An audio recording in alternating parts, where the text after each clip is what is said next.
my name is MsNoor and welcome back to another episode. Sasa hivi leo, there's something that has been like on my mind for, I can say years now. Kwa sababu with the Swahili culture especially, ikikuja a girl imefika time ya kuolewa, there's this particular thing that the Swahilis practice. It's usually, I've seen it mostly in the Swahili culture. Now, a lot of people who practice Islam here in Kenya and I think in Tanzania pia. But I don't know about other countries. Kama, you can tell me about it. Ama, if you're not part of the Swahili culture and you're not Muslim and you still practice it. So inafika point umeposo, you're engaged and everybody's happy, the wedding preparation is here, alafu wasichana, they are meant to prepare even more. What I mean, wanasema unapelekwa kwa kungwi. So that thing, and you know what, no problem with that. I totally have no problem with that. My issue is, why do we just push only women to do that? Because if I am going to go be being taught on how to be the perfect wife, I think my supposed husband is supposed to also be somewhere being taught how to be the perfect husband. Because and for context, that whole like kwenda kwa kungwi, that whole thing, manze, it's like you're being taught like how to cook, how to be, I think, good in bed. I don't know, like also kuna nazi, like how to grind your waist, all that, how to like take care of your husband. Wanasema mtunze mume wako wewe. Sijaisikia wanaume wakiambiwa mtunze mke wako. And it's like, this to me really rubs me the wrong way. I don't know, like my inaitwa nini, feminism in a radar zinaenda off or whatever, but it's really unfair. Like mbona nataka, and I'm not even attacking like the culture. Like, hello, come on, I'm part of it. I just like kuna vitu, like some practices you question. Unaona, like, does this really make sense? I mean, I know we've grown up, everybody's doing it, but kuna some practices where it's like, is this really fair?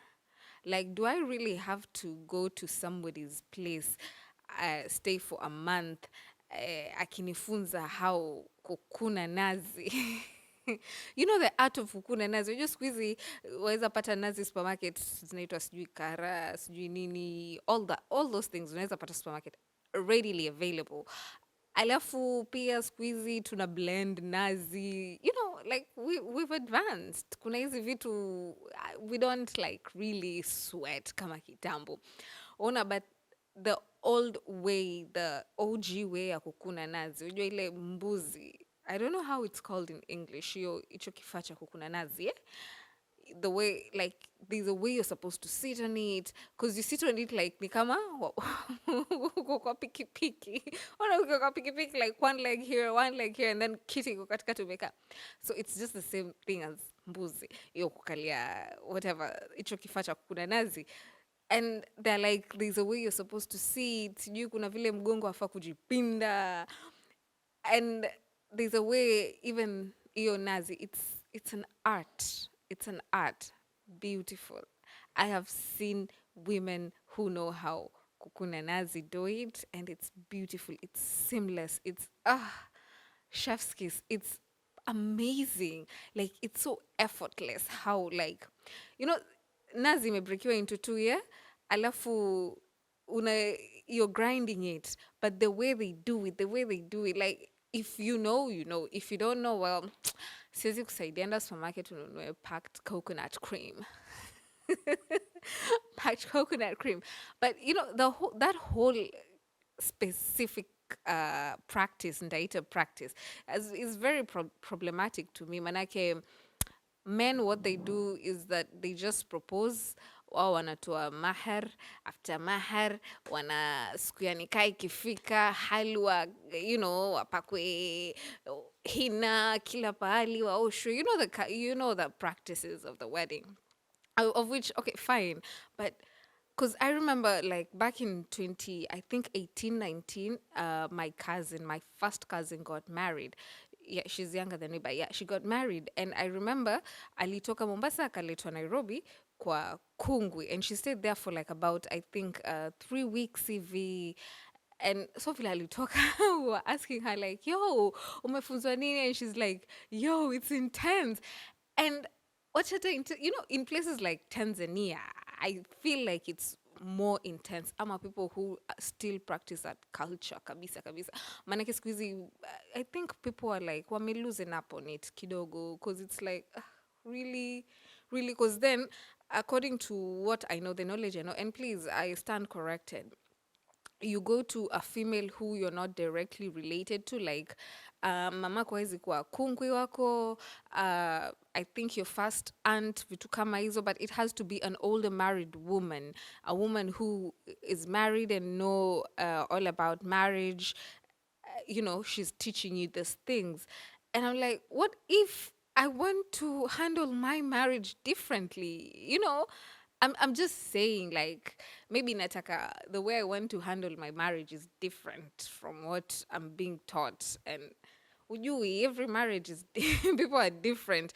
But yeah, so she went there. She stayed for like a whole 3 weeks. My cousin, kuja, she was like, yo, that is intense. The ananiambia pia they were walikuwa anapakwa hizi manjano and kasil and all these things anapakwa kwa mwili, like body, the whole body you unakuwa too exposed, mtu anakurab hizi vitu, of which like it's good for, it's skincare at the end of the day, it's skincare, but the motive of that skincare, yeah, it's because of a man. We don't do anything for men over here. Come on, the drill. We don't do anything to, we don't partake in any business that makes men happy here. Waona. So it's like, okay, fine. If this is like a routine, nafanya kila siku, then I'm like weekly, then fine. But I do it only once in my lifetime because of a man. Because I'll be a man. No, no, no, no, no. We don't do that over here. We don't. We love ourselves. We love ourselves. So we do these things for ourselves. But in India, alikuwa anarabiwa, I don't know if it's the scrub all over, to make her skin soft, and then pia, wapaka mafuta, yani you just, but akitoka huko, to be honest, like to be 100 honest to God, 100%, she was, alikuwa kama ni mtoto, her skin was, I think pia alikuwa naoshwa na maji ya maziwa, sijui rose water. I'm like, you are so beautiful. We should all engage in this, like, easy routines. Because wow, you are so beautiful. But the fact that you're doing it for a man is what inanikasirisha. No, you do this for yourself.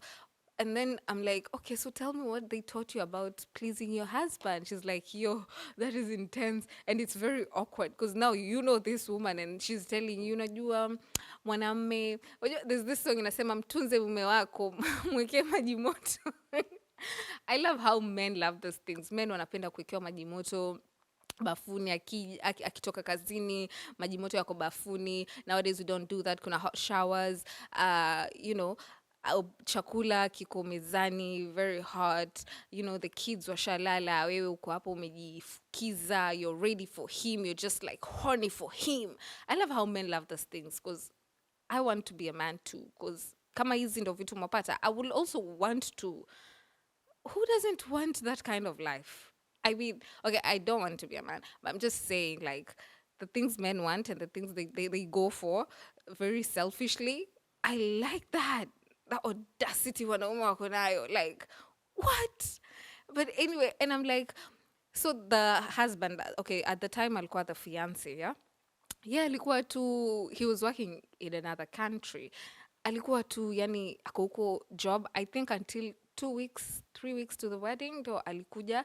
And I'm like, this woman has been preparing herself for you for months now, kuza nywele, fanya nini, another problem I have, va ninja.